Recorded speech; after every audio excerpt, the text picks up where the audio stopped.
Assalamualaikum warahmatullahi wabarakatuh.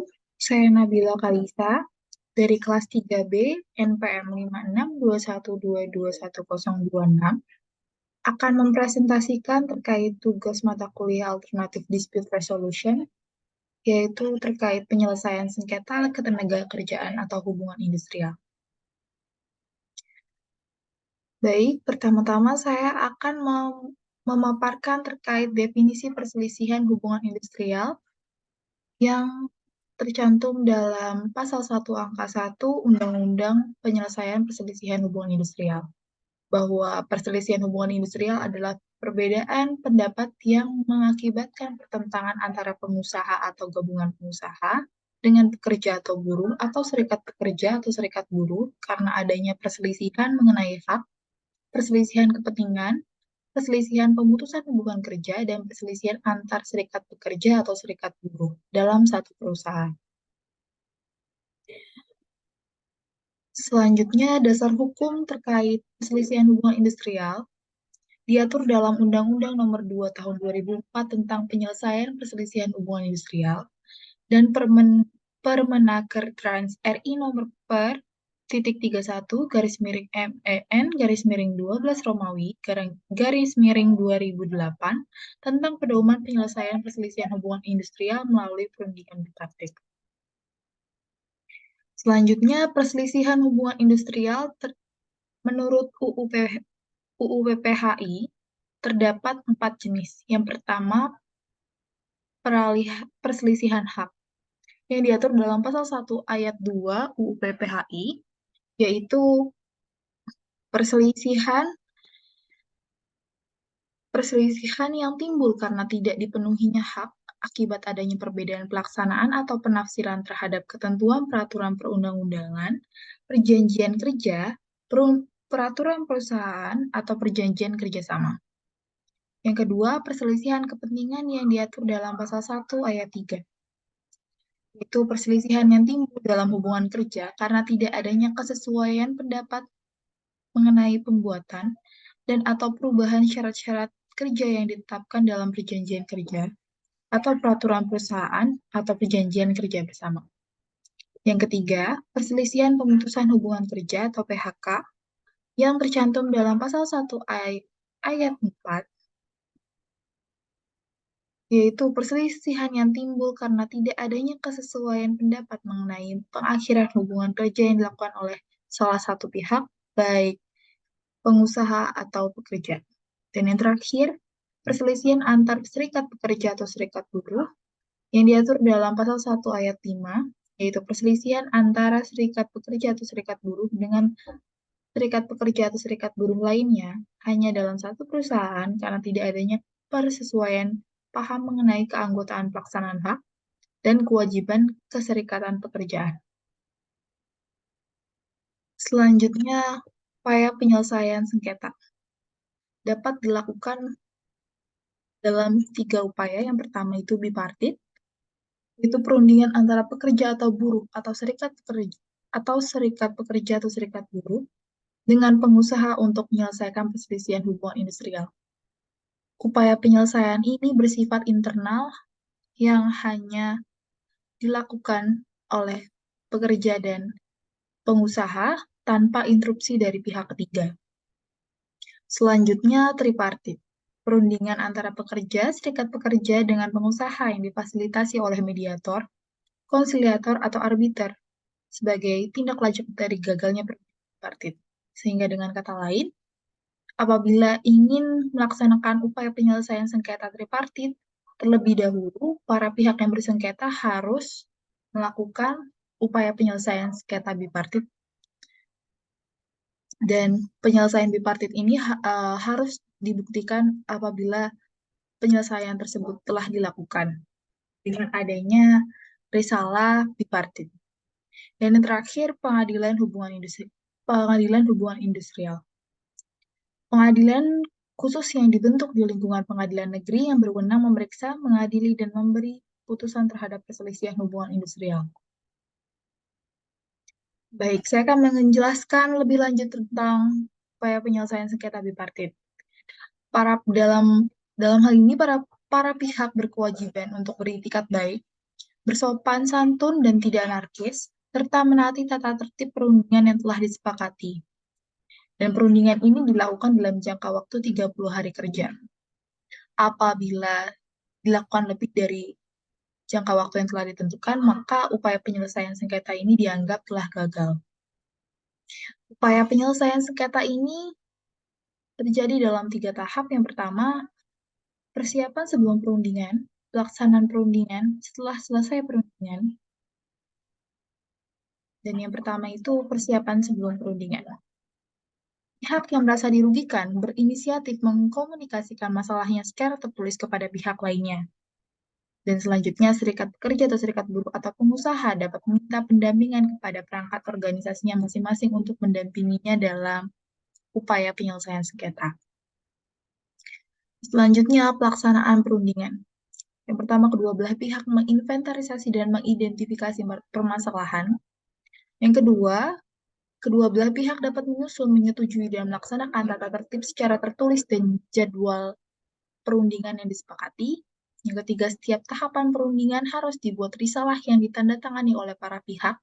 Dan apabila salah satu pihak tidak bersedia menandatangani, maka hal ketidaksediaan itu dicatat dalam risalah. Dan yang terakhir, hasil akhir perundingan dibuat dalam bentuk risalah akhir dan ditandatangani oleh kedua belah pihak atau salah satu pihak bila mana pihak lainnya tidak bersedia menandatangani.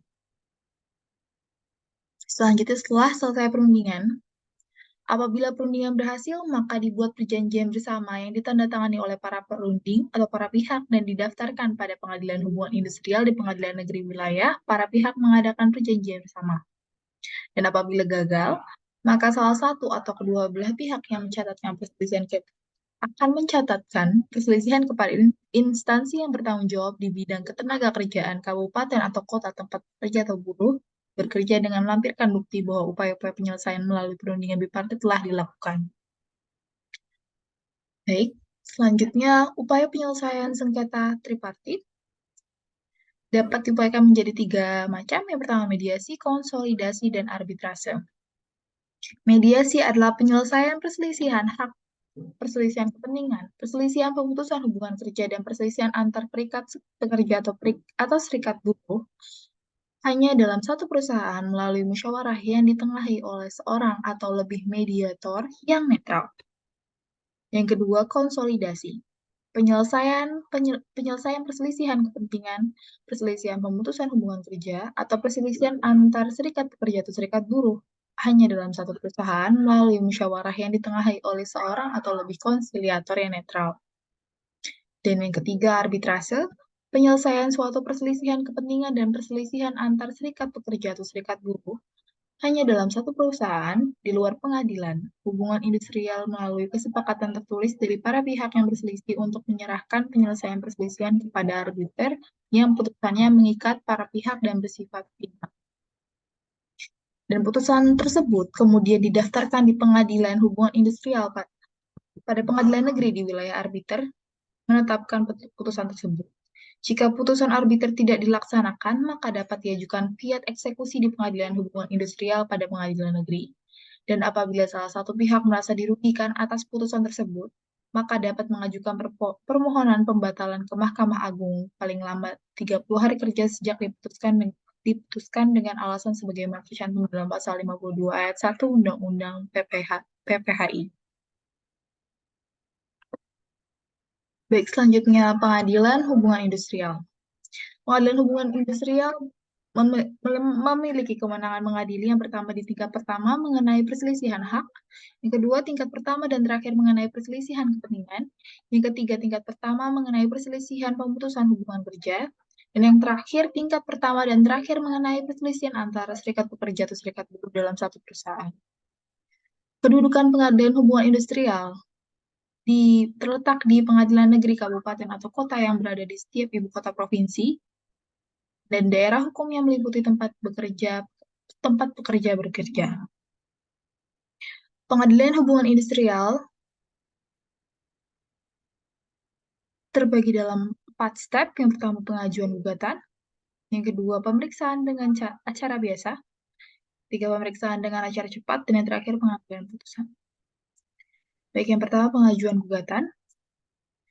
Gugatan tidak dapat diajukan apabila terikat dengan perselisihan pemutusan hubungan kerja atau PHK yang melebihi 1 tahun putusan PHK oleh pengusaha. Dan yang kedua, pengajuan gugatan wajib dilampiri risalah penyelesaian melalui mediasi atau konsiliasi untuk diperiksa kelengkapan isi gugatan oleh hakim. Dan yang ketiga, Ketua Pengadilan Negeri dalam waktu selambat-lambatnya 7 hari kerja setelah menerima gugatan harus sudah menetapkan majelis hakim yang terdiri dari 1 orang hakim sebagai ketua majelis dan 2 orang hakim ad hoc sebagai anggota majelis yang memeriksa dan memutuskan perselisihan. Hakim ad hoc terdiri atas seorang majelis yang memeriksa dan memutuskan perselisihan, dan hakim ad hoc terdiri atas seseorang hakim yang pengangkatannya diusulkan oleh serikat pekerja atau serikat buruh, dan seorang hakim ad hoc yang pengangkatannya diusulkan oleh organisasi pengusaha. Untuk membantu tugas majelis hakim ditunjuk seorang panitera pengganti. Selanjutnya pemeriksaan dengan acara biasa. Yang pertama, dalam waktu selambat-lambatnya 7 hari kerja sejak penetapan majelis hakim, maka ketua majelis hakim harus sudah melakukan sidang pertama. Dan yang kedua, pemanggilan untuk datang ke sidang dilakukan secara sah apabila disampaikan dengan surat panggilan kepada para pihak, dialamatkan tempat tinggalnya atau apabila tempat tinggalnya tidak diketahui, disampaikan di tempat kediamannya terakhir. Dan yang ketiga, majelis hakim dapat memanggil saksi atau saksi ahli untuk hadir di persidangan guna dimintai dan didengar keterangannya. Dan yang keempat, sidang yang tidak dihadiri salah satu pihak atau para pihak tanpa alasan yang dapat dipertanggungjawabkan, Ketua Majelis Hakim menetapkan hari sidang berikutnya dalam waktu selambat-lambatnya 7 hari kerja sejak tanggal penundaan. Dan penundaan ini diberikan sebanyak-banyaknya 2 kali. Yang kelima, dalam hal penggugat atau kuasa hukumnya yang sah setelah dipanggil secara patut tidak dapat menghadap pengadilan pada sidang penundaan terakhir, maka gugatannya dianggap gugur. Akan tetapi penggugat berhak mengajukan gugatannya sekali lagi. Dan yang terakhir, dalam hal tergugat atau kuasa hukumnya yang sah setelah dipanggil secara patut tidak dapat menghadap pengadilan pada sidang penundaan terakhir, maka majelis hakim dapat memeriksa dan membuat perselisihan tanpa dihadiri tergugat. Baik, selanjutnya pemeriksaan dengan acara cepat. Yang pertama, dalam jangka waktu 7 hari kerja setelah diterimanya permohonan, Ketua Pengadilan Negeri mengeluarkan penetapan tentang dikabulkan atau tidak dikabulkannya permohonan tersebut. Terhadap penetapan ini tidak dapat digunakan upaya hukum. Dan yang kedua, Ketua Pengadilan Negeri dalam jangka waktu 7 hari kerja setelah dikeluarkannya penetapan tersebut, menentukan majelis hakim, hari, tempat, dan waktu sidang tanpa melalui prosedur pemeriksaan, tenggang waktu untuk jawaban pembuktian kedua belah pihak, masing-masing ditentukan tidak melebihi 14 hari kerja. Dalam pemeriksaan dengan acara cepat, hanya bisa dilakukan berdasarkan permohonan dengan alasan yang dapat dibuktikan mendesak, sesuai dengan pasal 99 UU PPHI. Selanjutnya pengambilan putusan. Dalam mengambil putusan, majelis hakim mempertimbangkan hukum, perjanjian yang ada, kebiasaan dan keadilan putusan majelis hakim dibacakan dalam sidang terbuka untuk umum. Dalam hal salah satu pihak tidak hadir dalam sidang, Ketua Majelis Hakim memerintahkan kepada panitera pengganti untuk menyampaikan pemberitahuan putusan kepada pihak yang tidak hadir dalam waktu selambat-lambatnya 7 hari kerja setelah putusan majelis hakim dibacakan. Putusan pengadilan harus memuat yang pertama, kepala putusan berbunyi demi keadilan berdasarkan ketuhanan yang Maha Esa. 2. Nama, jabatan, kewarganegaraan, tempat kediaman, atau tempat kedudukan para pihak yang berselisih. Yang ketiga, ringkasan pemohon atau penggugat dan jawaban termohon atau tergugat yang jelas. Yang keempat, pertimbangan terhadap setiap bukti dan data yang diajukan hal yang terjadi dalam persidangan selama sengketa itu diperiksa. Yang kelima, alasan hukum yang menjadi dasar putusan. Yang keenam, amar putusan tentang sengketa. Dan terakhir, hari tanggal putusan, nama hakim, hakim ad hoc yang memutus, nama panitera, serta keterangan tentang hadir atau tidak hadirnya para pihak. Baik, selanjutnya pelaksanaan eksekusi putusan. Putusan pengadilan hubungan industrial yang berkekuatan hukum tetap memiliki kekuatan maksa untuk dilaksanakan atau kekuatan eksekutorial, sehingga para pihak wajib melaksanakan putusan tersebut secara sukarela. Namun pelaksanaan putusan dapat dinegosiasikan antar para pihak untuk dilaksanakan bertahap, atau apabila tidak dilaksanakan maka dapat ditempuh upaya paksa dengan melaporkan ke pengadilan hubungan industrial yang dapat menunjuk jurusita sebagai eksekutor. Selanjutnya, penyelesaian oleh hakim kasasi.